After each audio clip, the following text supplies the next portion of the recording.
Fungai Tsikisayi, and I was born here in Bulawayo, Zimbabwe. I lived briefly in Harare for about 2 years, and I started writing in primary school. We used to have writing exercises in grade 2 where they would ask you to go home and write about the events that you had over the weekend. They were very simple exercises, but I enjoyed telling my teacher about my life, and I think I found it intriguing that an adult wants to know what's going on in a grade 2's life. That was before I knew that writing had a name and that it could be something that you can do as a profession. Yeah, my name is Fungai Chigumbura. I write as FC Stanley. Harare born and bred, and well, writers are the backbone of the literary space, them and their readers. So I feel we're the most important part of keeping the literature space going, keeping it flourishing, revitalizing it as we need to do. So our space, our job is critical, and we really are part of whatever we might try to do to move literature in Zimbabwe forward. I started writing around, I think, for as long as I could remember. Like, I used to write nice essays, and especially in Form 1, I had a teacher who really inspired me. She encouraged me to write elaborate essays and compositions, and that's when I started writing. And then the passion grew over time, and around 2021 I stopped for a while because life happens, and but I would write poems here and there, and I also write opinion papers for magazines. Oof. Where do I even begin with role models? I've read everyone from science fiction, like I said. I'm a big fan of Chimamanda Ngozi Adichie. I read Paper Hibiscus in high school, and it was one of those first books that made me realize that it's something you can do as a full-time profession. It's something that you can channel your passions toward. Because there was almost like a disconnect between the older generation, the more famous authors, Chinua Achebe, Ngugi wa Thiong'o, even here, the Tsitsi Dangarembwas, Shima Chinojgas, and then she was young, she was vibrant, and I like the fact that we have other young, vibrant authors. So she's a big part of what's actually been driving me lately. And then, of course, I also try to read a lot of authors from non-English speaking countries or countries where English is not the primary language. So a lot of South American literature, a lot of East European literature, and of course a lot of African literature as much as I can get my hands on. Yeah. My major inspiration is Tsitsi Dangarembga.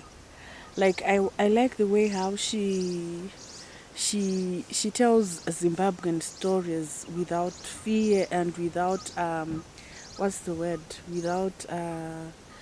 without feeling withdrawn. She's compelling in her writing, and I write because I want to share my story.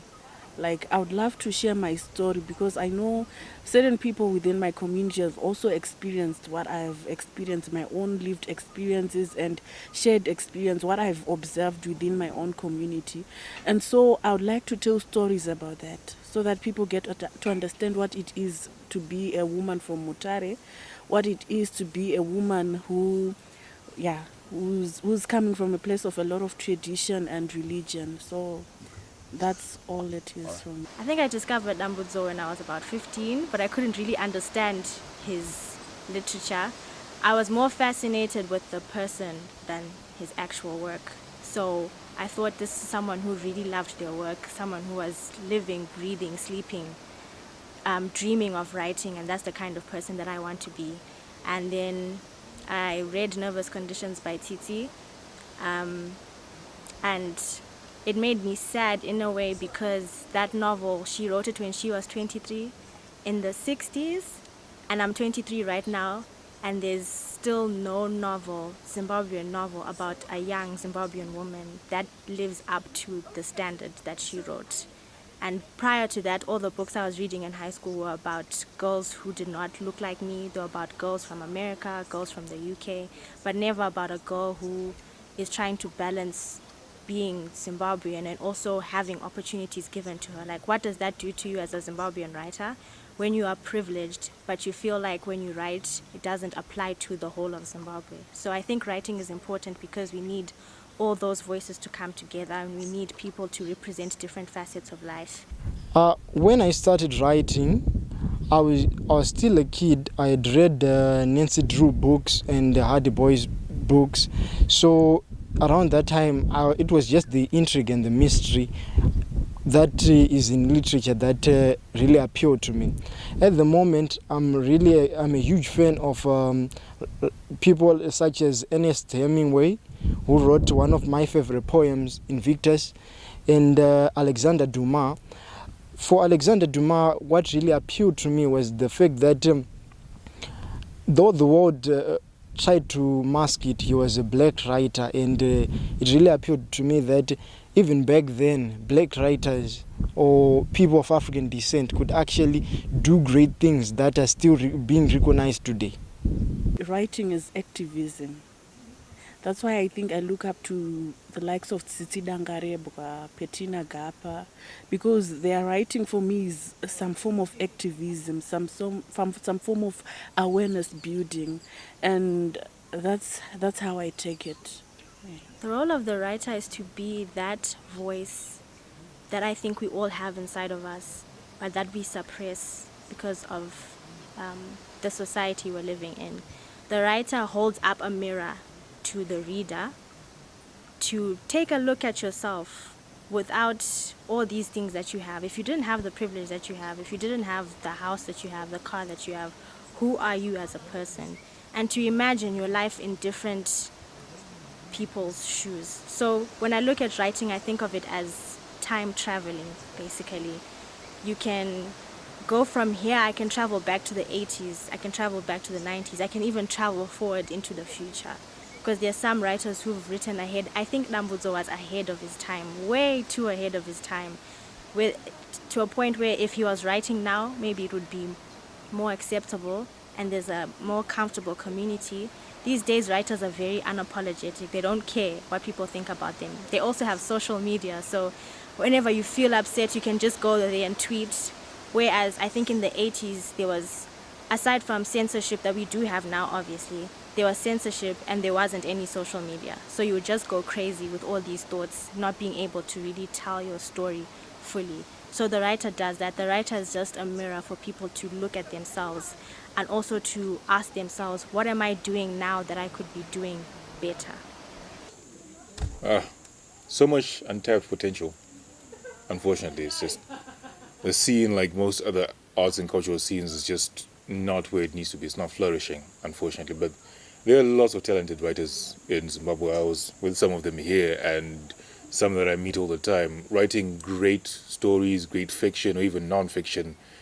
And it can only be of benefit if that literature scene comes back to life, because we have so much untapped talent. And it's unfortunate that we have to almost go out of the country and then retrospectively and retroactively get appreciation from, our countrymen. A prophet who goes out of his land to be appreciated as a prophet. I want someone to read some of my work, and they're in Tokyo, or they're in New York, or they're here in Bulawayo. That's how wide I want the story to travel. But if I just circulate it amongst my friends, they'll praise me a few days on my WhatsApp statuses, and then that's it. The story hasn't reached who it needs to reach. Yeah. Literature is a bigger part of what it is to be Zimbabwean. It defines the Zimbabweanness of a person. But then I'm very worried that we are slowly losing the reading culture. Not many people are now interested in reading.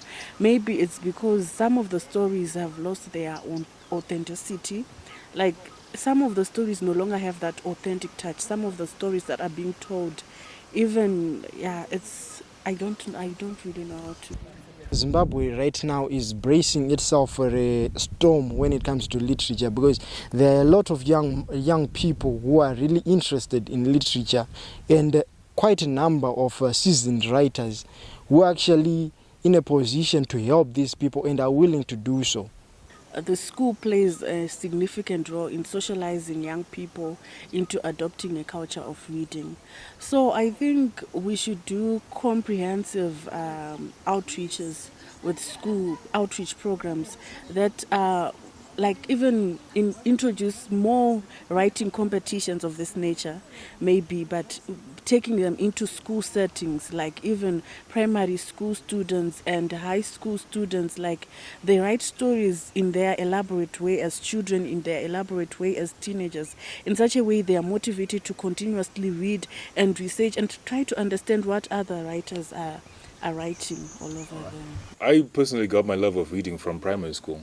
Started reading as young as I could make out words, and it's continued with me. I think going to the grassroots, really starting with the young children and say, hey, read something more than Instagram captions and Facebook posts, actual literature, actual stories that have characters and emotion behind them.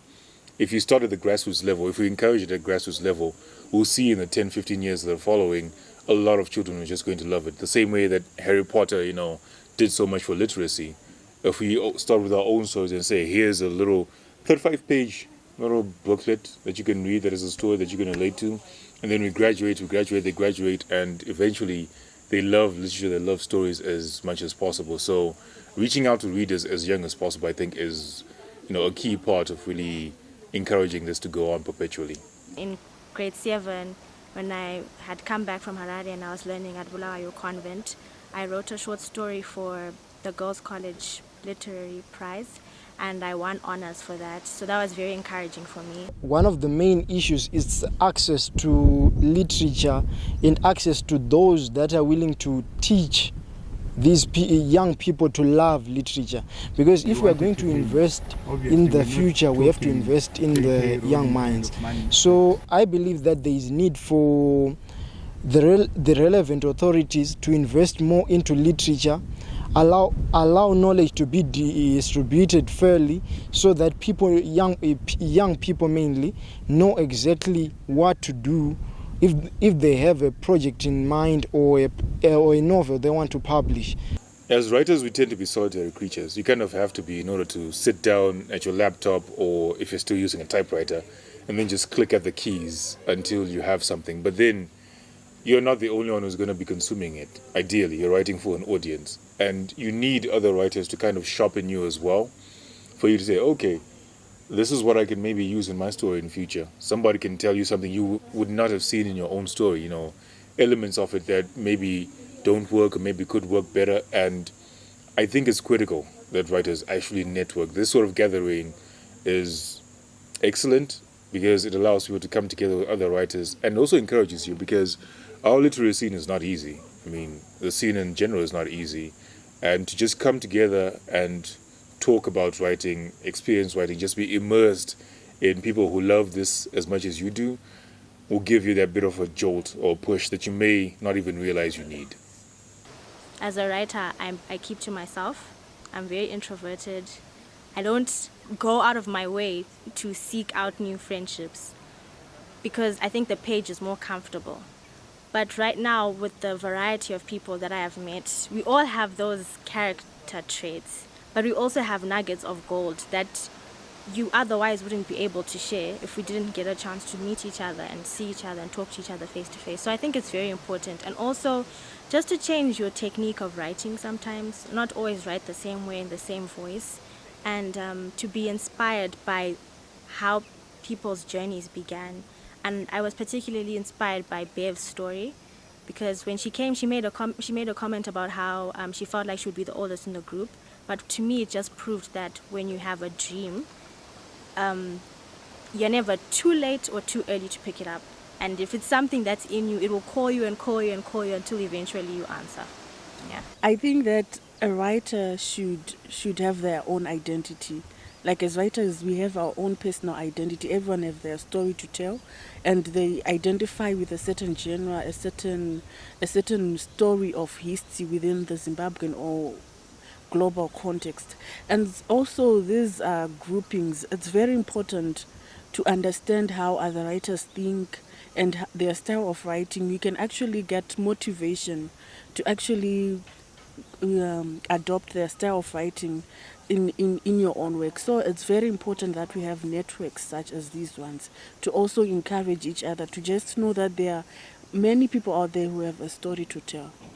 In as much as I would like to admit that writing is something that starts from within, I do also believe that that which is within is influenced by something that is without.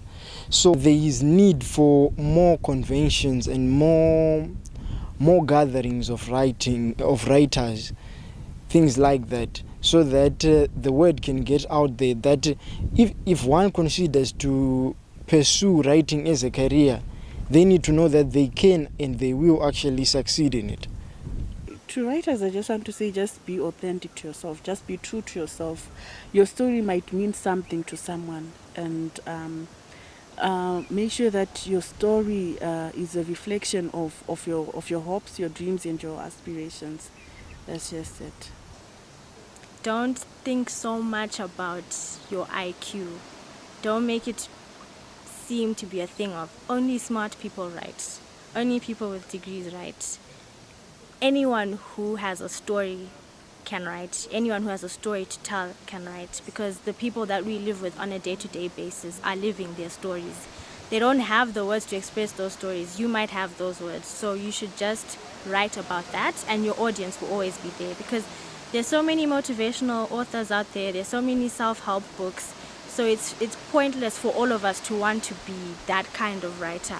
We need light-hearted writers, we need romance writers, we need science fiction writers, we need fantasy writers. We need people to even write about social media if they want to. So I think it's such a wide space that you can flourish as long as you just commit yourself to it. And also that it's not a glamorous thing, but it's worth it in the end. So don't take it as I need to be smart, or I always need to be writing every day. If you're writing once a week, and from once a week throughout the year you have like 500 pages, you've done something. That's the most important thing. The worst stories are the ones that are not written. So even if you want to improve as a writer, if you want to get better, just write. So whatever strikes me in the moment is what I write.